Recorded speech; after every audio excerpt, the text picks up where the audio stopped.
The studio lights were warm, almost too warm, the kind of heat that sat on the skin and made everything feel slightly unreal. Reba McEntire noticed it the moment she settled into her chair, smoothing the sleeve of her jacket and offering the familiar, gracious smile that audiences had known for decades. She'd done this hundreds of times: early mornings, makeup brushes, polite laughter, questions she could answer in her sleep. Talk shows were comfortable territory. Predictable, safe, or at least they usually were. The conversation flowed easily at first. Stories about touring, about music, about the strange passage of time that turned memories into milestones before you realized it had happened. Reba spoke with warmth, her Oklahoma drawl soft but steady, punctuating sentences with humor and humility. The audience leaned in, laughing when they were supposed to, applauding when the cue light flashed. It was all part of the rhythm. Then the rhythm shifted. Joy Behar leaned forward slightly, eyes bright with that familiar spark that suggested a punchline was coming. The topic drifted, subtly, almost imperceptibly, toward culture, then politics, then geography. The South came up the way it sometimes did on television, not as a place filled with millions of different lives, but as a shorthand. A label. Joy laughed as she spoke, tossing out a remark that bundled accents, attitudes, and intelligence into one neat, dismissive package. The words weren't shouted, they weren't even particularly long. But they landed with weight. The audience responded automatically. A ripple of laughter rolled across the studio, uneven but loud enough to fill the space.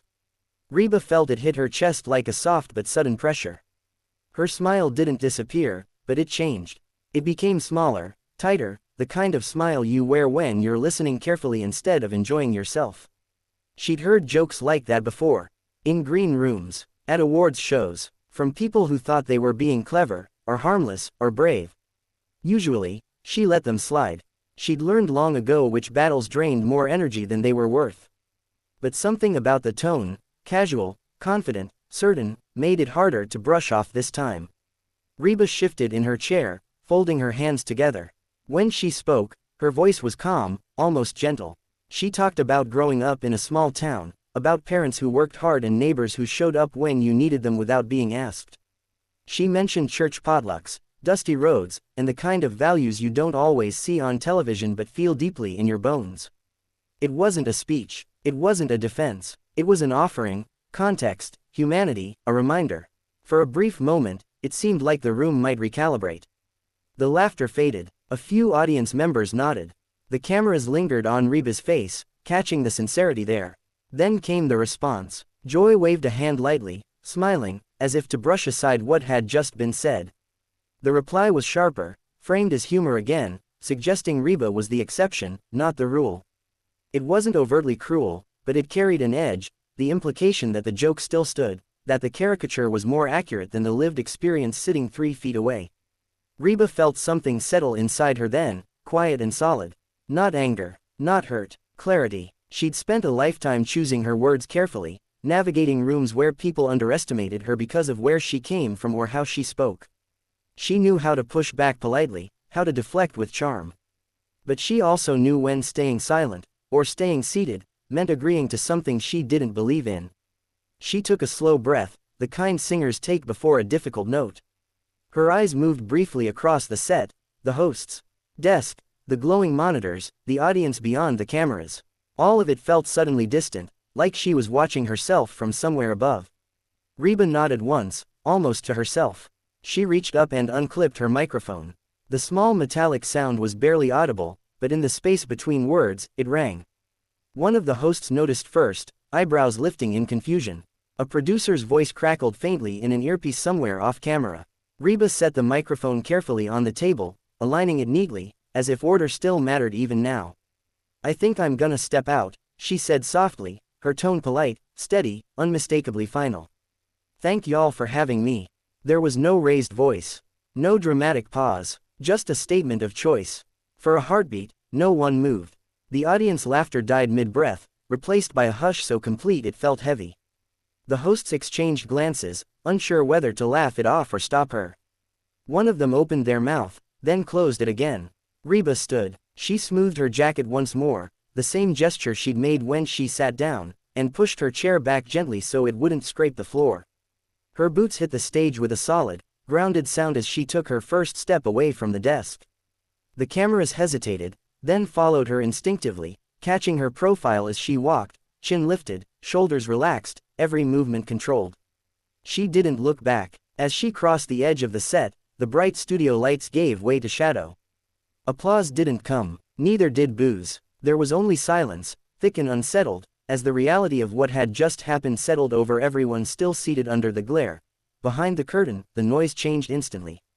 The polished hush of the studio gave way to a low hum of movement, headsets crackling, hurried footsteps, muffled voices trying to sound calm and failing. Reba stepped fully into the dim hallway, the lights softer here, less forgiving but more honest. She paused for a moment, resting her hand against the wall, not because she needed support, but because she wanted a second to breathe without cameras interpreting it for her. A producer approached almost immediately, eyes wide, words tumbling over each other in apology and confusion.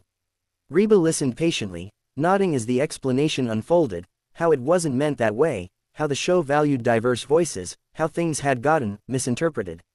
Reba didn't interrupt. When the producer finally ran out of steam, she smiled gently. "I understand," she said. "But understanding doesn't mean accepting." The producer fell quiet. There was nothing rehearsed enough to answer that. Reba was escorted to her dressing room, a space that still smelled faintly of hairspray and coffee. She sat down slowly, feeling the adrenaline begin to drain, replaced by a calm certainty. She wasn't shaking. She wasn't second-guessing herself. If anything, she felt lighter, as though she'd set something down she'd been carrying longer than she realized. On the set, the show lurched forward awkwardly. The hosts filled time with strained jokes and quick transitions, but the energy had shifted irreversibly. The audience was distracted now, whispers spreading, phones lighting up in laps despite ushers' warnings. Everyone knew they'd witnessed something that wouldn't stay contained within studio walls.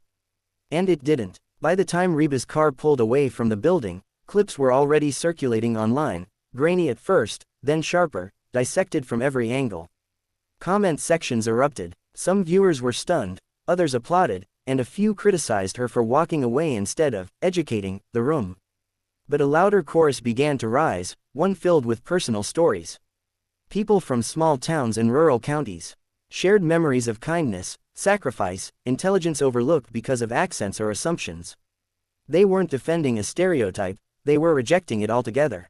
Reba didn't post immediately. She didn't need to. She spent the afternoon quietly, calling her sister, checking in with an old friend, laughing about something entirely unrelated. Life went on, as it always did. But that evening, after the sun dipped low and the house grew quiet, she sat down and typed a short message. It wasn't angry. It wasn't accusatory. She wrote about respect, about listening before labeling, about knowing when to step away rather than escalate. She thanked her fans and said she hoped the moment sparked conversation, not division. Then she set the phone down. The response was immediate and overwhelming. Artists, actors, and musicians, some from the South, some not, shared her words. A few admitted they'd laughed along with jokes like that before without thinking. Others thanked her for modeling a different kind of strength, one that didn't require shouting to be heard.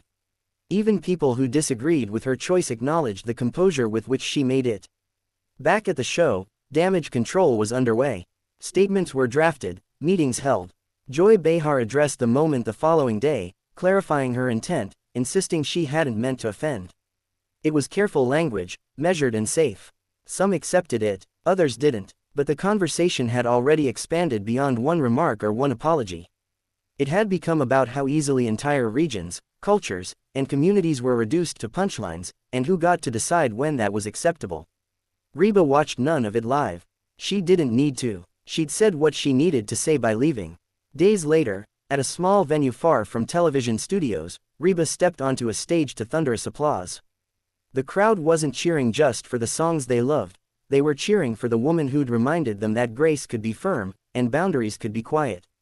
Between songs, Reba glanced out over the audience, eyes shining. "Thank y'all for being here," she said simply.